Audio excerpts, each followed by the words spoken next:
I think it's a pretty well-known phenomenon nowadays that our attention spans are shorter than ever. It's become such a problem that there's niches popping up everywhere on the internet, trying to detox you from the very thing that they're located on. It's kind of ironic. It would be like you try to go to rehab, and when you go to rehab, you have to be on drugs to be there. One would think that the thing you have to avoid is TikTok or Instagram, short-form content, little bursts of dopamine. But that's not really true.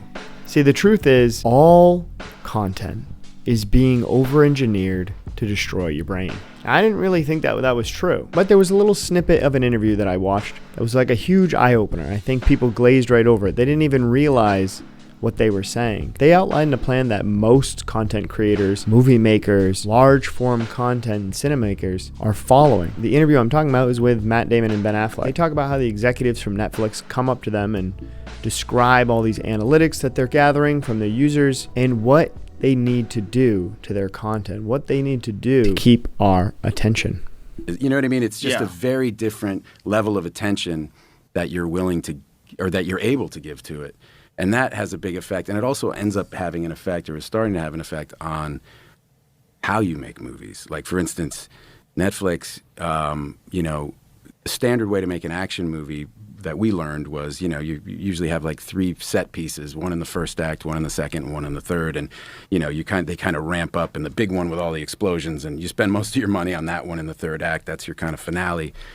And now they're like, can we get a big one in the first 5 minutes to get somebody, we want people to stay tuned in. And it wouldn't be terrible if you reiterated the plot 3 or 4 times in the dialogue, because people are on their phones while they're watching, you know what I mean? Oh, no. And so then it's going to really start to infringe on how we're telling the story. But then you look at adolescents who didn't do anything. I think a really good analogy that sums up this entire conversation is comparing the internet to a grocery store. Back in the day, in the 50s, when you went to a grocery store, the majority of the aisles were good, healthy food. You have your bananas, your produce, and even things in the center aisles were not terrible for you. The ingredients weren't that addictive, and the food companies hadn't engineered things to make them not satiate you, where you just have to keep eating over and over again. But today's grocery stores, anything that's in the inside of the aisles is over-engineered. There are literal food companies who will flat out admit that when you eat something,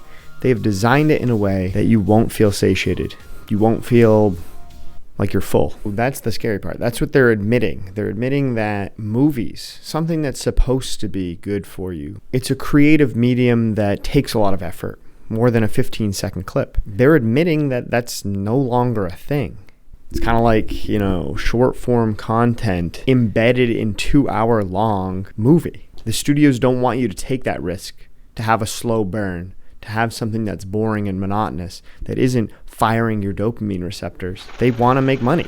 It's incentive. And so there really isn't a playbook on consuming content.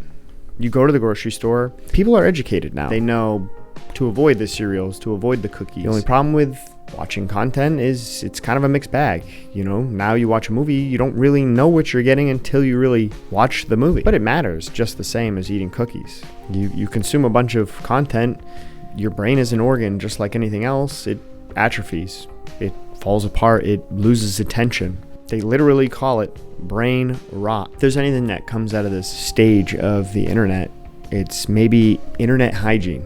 Maybe like a food pyramid of content. That's the best way to educate people. You see, the thing is, with this negative reinforcement cycle, there's just this continuous degradation of our attention. It's getting smaller and shrinking, and the market adjusts because of that. The aisles of junk food become wider, and the aisles of good food become smaller. And it becomes harder and harder to shop for the right things on the internet. Your selection is very limited nowadays. It's just another stark reminder that there are a lot of negative trends that come to content and attention, especially attention. So the best thing you can do is be cognizant. When you shop, you don't willy-nilly buy things, and you shouldn't just willy-nilly give your attention to anybody or anything that doesn't deserve it.